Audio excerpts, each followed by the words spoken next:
As of the 5th of April, more than 4.3 million refugees have left Ukraine to escape the Russian invasion. Many of them crossed the border into Poland. And to find out what photonics industry initiatives are now in place to help them, I've been speaking with members of the Polish photonics community in the capital, Warsaw. As you talk to the Polish people, majority of Polish people, yes, they are recognizing the size of it, but are not so much surprised that it happens.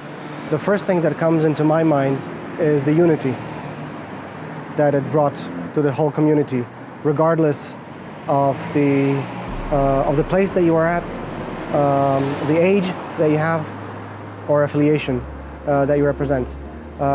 In my lifetime, this is the biggest public movement that I have seen of support from the Polish people to unify in a certain cause. The war is horrible. Every war is a drama. However, this war touches us very directly because this is just behind our borders and touches our neighbors, our friends. For that reason, we are ready to do a lot to support them, not only as a community of photonics, because there are some actions you are aware of already. But what should be specifically appreciated is the effort of common people and this help in everyday life. This is a huge individual effort.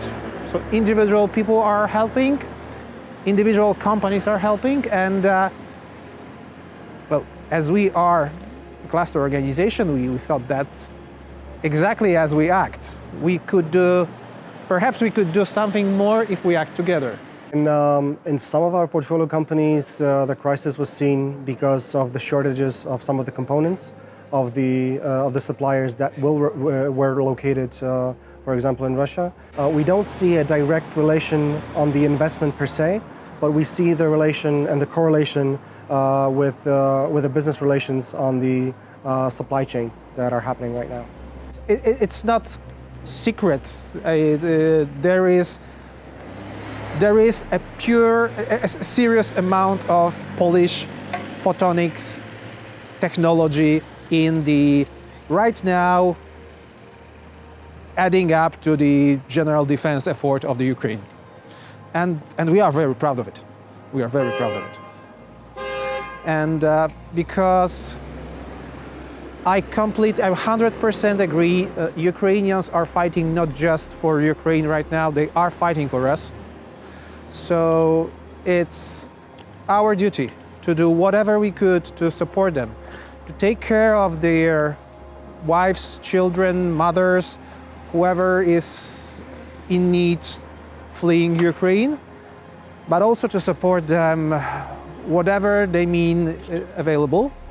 And if we could directly support their fight, it's even better. Companies from our portfolio are either offering jobs or they are working internally with their relatives to help in transport, in housing. There's a support also on the financial side if there are certain initiatives that are needed to be taken care of. Доброго дня, мене звати Uliana Pylypenko.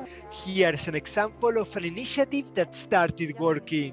Meet Uliana, a young Ukrainian physicist who's coordinating a helpline called PhotonicAID for Ukraine. I am a member of a Candela Foundation. Now I'm coordinating a project called PhotonicAID for Ukraine.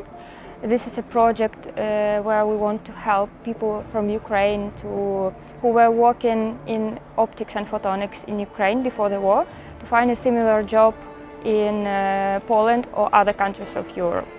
And also we can provide some help in accommodation and adaptation to living in Poland. A lot of Polish families really have taken Ukrainian families in their homes. They are given their shelters, they feed them, they help them with medical care, with organizing medical care, with organizing education for children. and in many, many things. They really care about them. And for me it was quite expectable, but maybe not to this scale. And I adore Polish people and Polish families for these steps, because really a lot of help to the Ukrainian refugees came from just ordinary people, not government, not some organizational structures of some kind, just from people. Even little things in Ukraine are now in yellow and blue. Uliana hopes that a message of peace will eventually reach the Russian troops now in Ukraine, because they are getting a completely different story from Russian media. They have a crazy idea that they are saving somebody, and that this is some kind of sacred war, but it's not. They are invading, they are occupants, and they are quite aware that they kill ordinary civilians. If you are a photonics company and can help, get in touch directly with PhotonicAID for Ukraine. So what's next in the long term? The long-term strategy is to understand the outcomes of this war that is happening right now, but also the outcome of the transition of refugees, of experts, of businesses that shifted. In the short term, the help was very, very needed, and it will be needed for the months to come. But in the long term, is trying to understand how it will influence the economics of a certain country. What needs to happen now? Yes. Well, we need to stop this war. There will be a huge effort to reconstruct the country. It will not be possible for people to return to Ukraine in 2 months. And I'm sorry to say that, but probably also not in 6 months, because the level of destruction that we already are witnessing calls for long-term reconstruction. So we will have to host them here, provide them with proper life, jobs, schools for children, healthcare, social support, whatever people need for decent life, so they could return to Ukraine healthy, sane, educated, and start to live again, to build even better Ukraine. What we did as a cluster was actually a pure example of the cluster job. I mean, we come together, we do something more than each of us individually, and exactly as the Ukrainians already said, razom nas bahato. You know what it means? Together we are many.